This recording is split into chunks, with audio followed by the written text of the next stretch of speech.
আসসালামু আলাইকুম সবাইকে। সোনিয়াস লাইফস্টাইলে আপনাদের সবাইকে ওয়েলকাম জানাচ্ছি।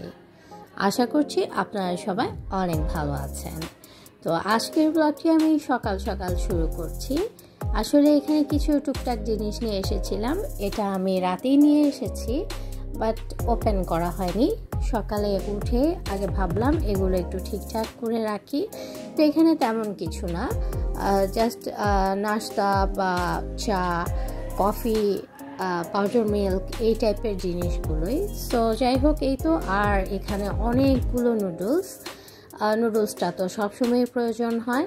তো রওনাক আজকাল এই নুডলসটা খুবই পছন্দ করছে, সো এটাই নিয়ে আসলাম। আর এই তো এখানে বেশ কিছুটা আম আর লিচু আছে। এগুলো আসলে আমাদের পাশের ফ্ল্যাটের খালাম্মা আমাদেরকে দিয়ে গিয়েছে। আমাদের এখানে আসলে সবসময় রোজার মধ্যে আমাদের ইফতার দেয়া নেয়া বা এরকম সিজনাল ফ্রুটসগুলো দেয়া নেওয়াটা হয়ে থাকে। তো এটা খুবই ভালো লাগে আর কি। তো এই তো আজকে কিন্তু আর ব্রেকফাস্ট তৈরি করিনি। দেখতে পাচ্ছেন আমরা স্টার থেকে ব্রেকফাস্ট নিয়ে এসেছি। এখানে পরোটা আছে, ভেজিটেবল আছে, তারপর কি বলে এটাকে, ডাল দিয়ে যে মাটনটা তারা কুক করে সেটা আছে। তো এই তো এগুলো নিয়ে এসেছি। আর এই বিস্কিটটা আমার খুবই ভালো লাগে, এটা আমি টেস্টি ট্রিট থেকে এনেছি। তো আমি ভাবলাম যে এটা চায়ের সাথে খাওয়া যাবে। তো এই তো আমি একটু ওপেন করেও দেখালাম আপনাদেরকে। তো সবশেষে একটু খাওয়া দাওয়ার পর রেস্ট নিয়ে চলে আসলাম কিচেনে দুপুরে রান্না বান্নার জন্য। সো দেখতে পাচ্ছেন এখানে আমি পরিমাণ মতো তেল নিয়ে নিয়েছি। এই তেলের মধ্যে দিয়ে দিলাম বেশ কিছুটা পেঁয়াজ, আর সাথে দিয়ে দিচ্ছি কাঁচামরিচ। যদি ঝাল খেতে চান তাহলে কিন্তু সাথে কাঁচামরিচটা এভাবে অ্যাড করতে পারেন। তো পেঁয়াজ আর কাঁচামরিচটা একটু ভাজা হয়ে গেলে এখানে দিয়ে দিলাম আমি কিছু কুচো চিংড়ি। একদম ছোট ছোট যে কুচো চিংড়িগুলো আছে সেগুলো কিছুটা ছিল। তো আমি ভাবলাম যে মিষ্টি কুমড়া দিয়ে তৈরি করে নেওয়া যায়। তো এই তো পেঁয়াজ কাঁচামরিচের সাথে নেড়ে ছেড়ে আমি চিংড়িটাও খুব ভালো করে ভেজে নিচ্ছি।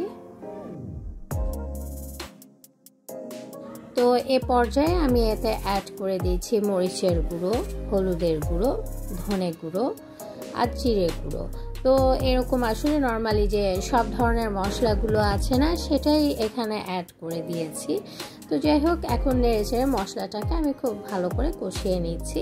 সামান্য পরিমাণ পানি দিয়ে খুব ভালো করে কষিয়ে নিচ্ছি। আর এখানে আমি ধনে আর জিরেটা আমি একসাথেই গুঁড়ো করে রেখেছিলাম, তাই আমি এভাবে একসাথেই দিয়ে দিলাম। তো এই তো মশলাটা কষে আসা পর্যন্ত একটু নেড়ে ছেড়ে নিচ্ছি।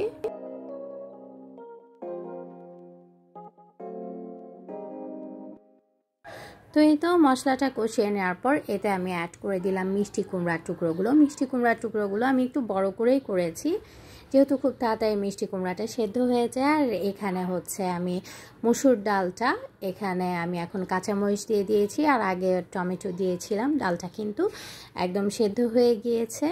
এখন আমি এটা বাগার দিব। তো এখানে আমি পেঁয়াজ দিয়েছি, আর দেখতে পাচ্ছেন এখানে কিন্তু আমি বেশ কিছুটা কারি পাতাও অ্যাড করেছি। তো কারি পাতাটা আসলে রওনাকের এক ফ্রেন্ডের আম্মু আমাকে দিয়েছে।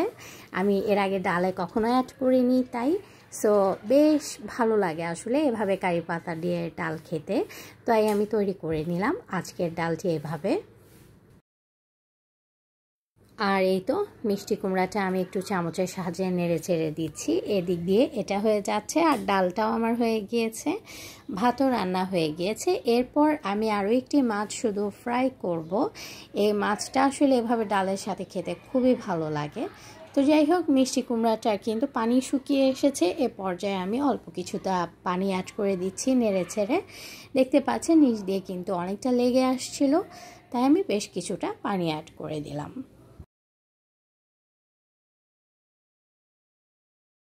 এই গরমের মধ্যে কিন্তু আমার এই ধরনের খাবারগুলোই ভালো লাগে। আর লাঞ্চ বা ডিনার যেটাতেই হোক, আমি এমনিতেও মাছটা খেতে খুব পছন্দ করি। সো আমি অনেক ধরনের মাছ নিয়ে আসি। বাট সবার কাছে আসলে এই জিনিসটা ভালো নাও লাগতে পারে, বাট আমার কাছে খুব পছন্দ মাছ রান্না করলে, যে কোনোভাবেই হোক ভেজিটেবল দিয়ে বেশি ভালো লাগে। তো দেখতে পাচ্ছেন আমার কিন্তু চিংড়ি দিয়ে মিষ্টি কুমড়া এটা তৈরি হয়ে গিয়েছে। আমি বেশ কিছুটা এখানে ধনেপাতা কাঁচামরিচ অ্যাড করে দিলাম। আর এটা হচ্ছে আমার অনেক পছন্দের মাছ, পুঁটি মাছ। এই পুঁটি মাছগুলোকে খুব ভালো করে ওয়াশ করে পানি ঝরিয়ে নিয়েছি। এখন আমি এখানে হলুদ মরিচ লবণ সব মাখিয়ে একদম ফ্রাই করব। এটা একটু আসলে খুব সুন্দরভাবে ফ্রাই করলে কিন্তু ডাল দিয়ে খেতে খুবই ভালো লাগে। তো আমি খুব একটা শ্যুট যদিও নিইনি, একটু তাড়া ছিল, তাই এই যে দেখতে পাচ্ছেন মাছগুলো কিন্তু ভাজা হচ্ছে।